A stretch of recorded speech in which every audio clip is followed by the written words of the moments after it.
night Nikola Tesla was born, the skies split open with a violent lightning storm. Flashes of white tore across the heavens as rain hammered the earth below.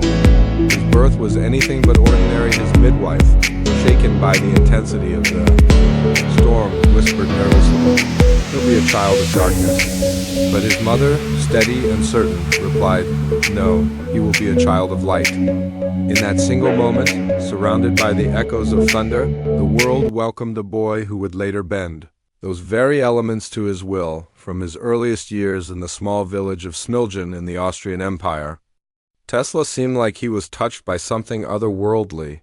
He wasn't just smart, he was different. His senses were extreme, painfully sensitive to sound and light. He could hear the ticking of a watch in another room or feel the vibrations of footsteps long before anyone else. As a child, he would get lost in long moments of silence, staring at nothing while his mind danced with images of things that did not yet exist, machines, currents, worlds powered by invisible forces. He wasn't dreaming, he was building. Nikola's father, a stern Orthodox priest, wanted him to follow the family path and become a clergyman. But his mother, a gifted and self-taught inventor in her own right, quietly fed his curiosity. She crafted small household tools from scrap and encouraged his fascination with creation. While his father preached scripture, Tesla devoured books on electricity, magnetism, and the mysteries of the universe. He would later say that his mother's creativity planted the first seeds of genius in him. She never had formal education, but her spirit of innovation became his compass. As a boy, Tesla suffered from vivid hallucinations, blinding flashes of light and mental images, so real they blurred the line between imagination and reality. These visions terrified others, but to Tesla they were part of a larger design. He saw complex devices in his mind with such clarity that he never needed blueprints.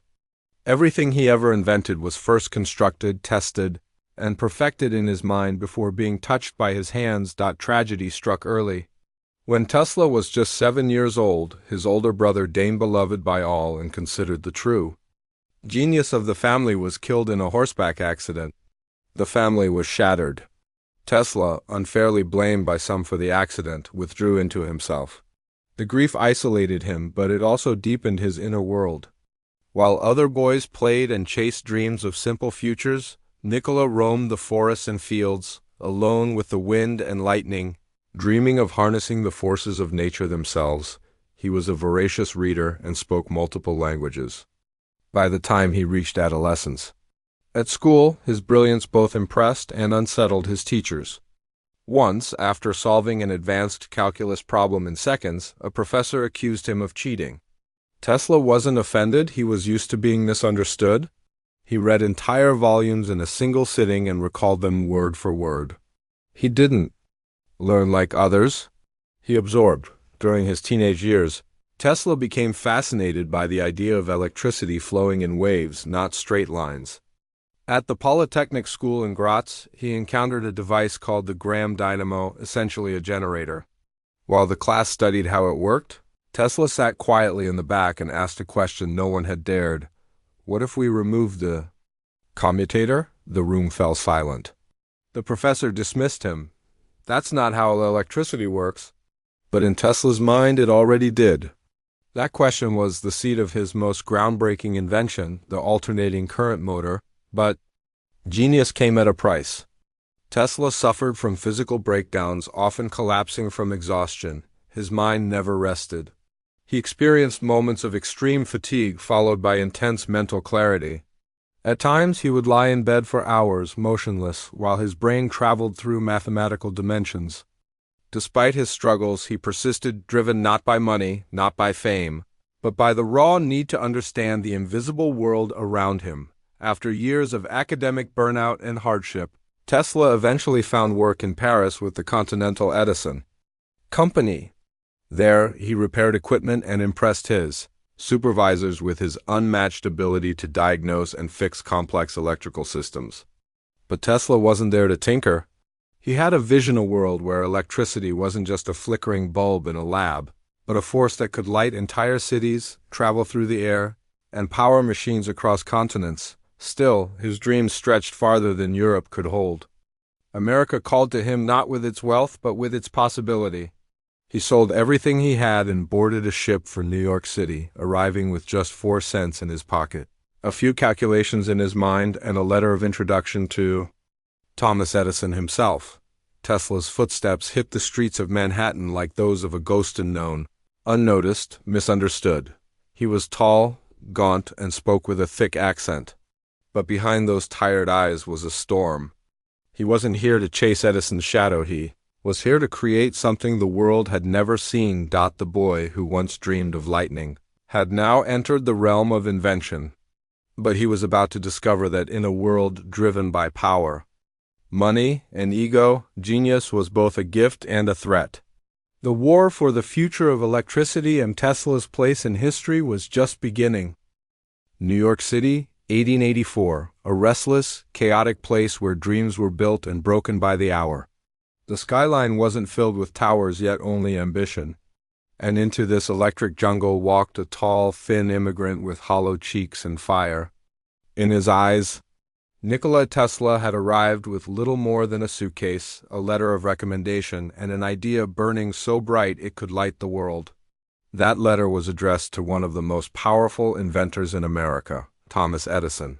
Edison was already a household name. The Wizard of Menlo Park had brought light to darkness with his incandescent bulb, had created an empire of wires, factories, and patents. But behind the curtain, Edison was also a fierce businessman.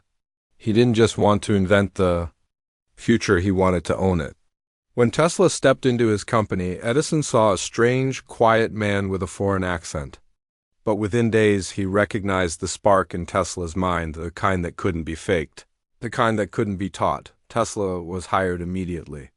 Edison offered him a challenge: fix his failing direct current DC generators and improve their efficiency.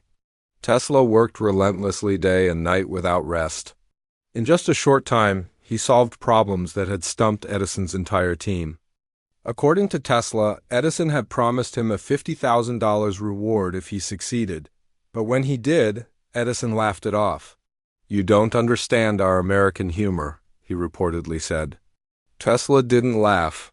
He resigned. That moment was more than a betrayal, it was a turning point. Tesla walked away from Edison, from safety, from security, and into the unknown. He took with him not anger, but an idea alternating current, a concept that Edison dismissed, mocked, and feared. Where Edison's DC system required bulky generators and wires every mile, Tesla's AC system could travel long distances with minimal loss. It was faster, cheaper, more efficient, and dangerous to Edison's empire. At first, Tesla had nothing. He dug ditches for survival, but he never let go of the vision. In 1887, he met investors who believed in his AC motor and funded the creation of the Tesla Electric Company. Within months, he filed patents for his revolutionary AC motor and power system ideas, so advanced they would change the landscape of modern civilization. Tesla's invention wasn't just a machine, it was a new philosophy of energy. Word of Tesla's work reached George Westinghouse, a Pittsburgh industrialist and inventor who had already begun exploring AC power. Unlike Edison, Westinghouse saw Tesla not as a threat, but as a partner. He licensed Tesla's patents for $60,000 and gave him stock and royalties, finally giving the Serbian genius the support he needed. Together, they took on Edison's DC monopoly, igniting what history would call the War of the Currents. Edison fought dirty. He launched a campaign to discredit AC power, painting it as deadly and unstable.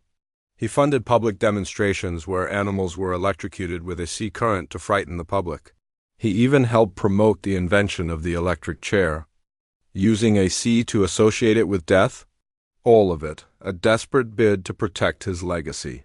But Tesla never responded with hate-only progress.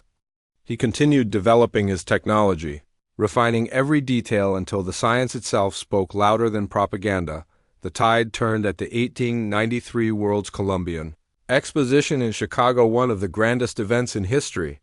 The city needed a company to power the entire fair, illuminating buildings, streets, and exhibits with electric light. Edison's DC system couldn't compete on scale or cost. Tesla and Westinghouse won the contract. When the fair opened, hundreds of thousands of people gasped in awe as the White City lit up with brilliance powered by Tesla's alternating current. For the first time, the world saw the future, and it was glowing with Tesla's vision. That moment was more than just a victory in a technological war. It was a turning point in human history. AC would go on to power homes, cities, and entire nations. It would become the standard. It was the system that would electrify the 20th century. But for Tesla, the triumph wasn't in defeating Edison.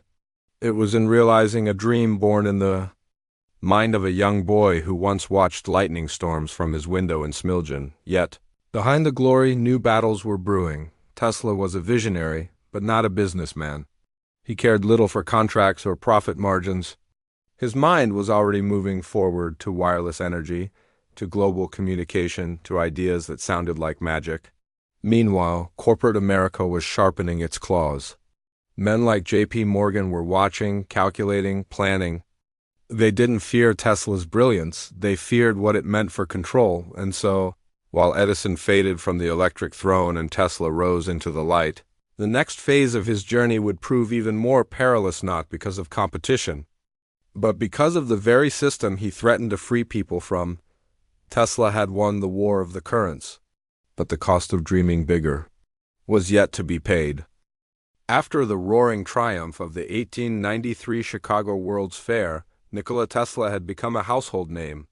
The world had witnessed his genius, and the world had bowed. But Tesla was not basking in glory. Fame meant nothing to him. While newspapers praised him and financiers debated his worth, he sat in silence, sketching towers in his mind. Sketching not just machines, but revolutions. He wasn't finished. In fact, he was just beginning. In the quiet corners of his lab, Tesla saw a world that no one else could even imagine. A world where information and energy flowed wirelessly through the air, where people communicated instantly across continents, where power was plucked straight from the Earth's magnetic field. He wasn't inventing for the present, he was reaching into the distant future, attempting to pull it into the now. Every day he walked the line between genius and madness, not because he was delusional, but because he refused to be limited by the thinking of his time. His lab in New York became a sanctuary for innovation and obsession. There, he created the Tesla coil, an elegant device that could shoot bolts of artificial lightning and transmit power wirelessly. Visitors would watch in awe as electrical arcs danced across the air like spectral fire. But what most people didn't understand was that the Tesla coil was just the beginning. It wasn't a showpiece, it was a key to a world where energy was limitless and free. But that word free was the very reason powerful men began to distance themselves from Tesla. In 1901, Tesla secured funding from the titan of finance himself, J.P. Morgan, to build a tower that could transmit wireless signals across the Atlantic. The tower Warden Cliff was more than a communications device. Tesla envisioned it as a gateway to wireless electricity for the entire planet. He believed that energy should be accessible to all people, regardless of wealth or status. Power should be as free as the air, he said. It was a beautiful idea, but to Morgan it was dangerous. The industrial world was built on control of oil, coal, patents, and grids. If people could access energy freely, the empires of industry would crumble. Morgan, sensing Tesla's true intentions, pulled his funding. Without financial backing, Wardenclyffe Tower was never completed. It stood for years a haunting skeleton of what might have been, a monument to a future denied. Tesla's fall from public favor was swift and brutal. He had given the world alternating current, yet now the world turned away from him. Newspapers began labeling him eccentric. Rumors spread he spoke to pigeons, he talked to Martians, he believed in death rays. But what the world called madness was often misunderstood genius. In truth, Tesla was simply too far ahead. He described wireless internet nearly a century before it existed. He talked about smartphones, drones, and satellite communication while others still debated the phonograph. He predicted the rise of automation, clean energy, and even artificial intelligence. But without corporate sponsorship or public understanding, his dreams floated further and further out of reach. Tesla became a recluse, retreating to hotel rooms, often unable to pay the bill. His life became quiet, solitary. Yet even in his later years, he never stopped thinking, never stopped writing. His notebooks overflowed with ideas, blueprints for bladeless turbines, anti-gravity aircraft, and devices that could harness cosmic rays. But most of all, Tesla continued to believe that his time would come. That one day, long after he was gone, the world would look back and understand. "The present is theirs," he once said. "The future for which I have really worked is mine." He was right, because while his name faded from the headlines, his inventions became the very fabric of modern civilization. The alternating current that powers every home, the wireless transmission that connects every phone, the theories that guide satellites, X-rays, and robotics. His fingerprints are on everything, even if his face never made it into the textbooks. Tesla was not just an inventor. He was a prophet, a scientist of the soul, a dreamer who saw the 21st century while the world was still crawling through the 19th, and though the world had forgotten him, the future had not. The great halls of power forgot his name. His inventions powered the world, but he died alone. In room 3327 of the New Yorker Hotel, Nikola Tesla sat quietly in his final days, thin, frail, and feeding pigeons from his window. He had no fortune, no family. The man who once dreamed of electrifying the planet now found solace in silence. The world had moved on. But Tesla never stopped believing that his ideas, his life's work, still mattered. On January 7, 1943, at the age of 86, Tesla passed away in his sleep. No thunderstorm marked his departure this time. No crowds lined the streets. He left this world as quietly as he had changed it. But in death, he became something more, a mystery, a question mark, a threat. Just hours after his body was discovered, the U.S. government swept into his hotel room. Agents seized trunks of documents, notebooks, and designs. They labeled the materials top secret.